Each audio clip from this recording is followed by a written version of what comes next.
এদেরকে বলবো কোরআনটা ভালো করে পড়ো, আয়াতটা শুনো।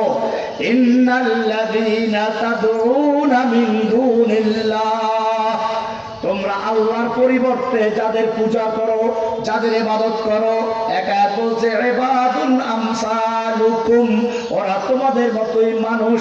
এরপরে আল্লাহ বলছেন ইন্নাল্লাযীনা তাদউনা মিন দুনিল্লাহি লা ইয়াখলুকু যুবাবা ওয়ালা বিজতামাউ লাহ, তোমরা যাদের দেবদেবীর পূজা করছো, যেই দেবদেবীগুলোর অর্চনা করছো, সব যদি একাত্র হয় একটা মাছিও তৈরি করতে পারবে না।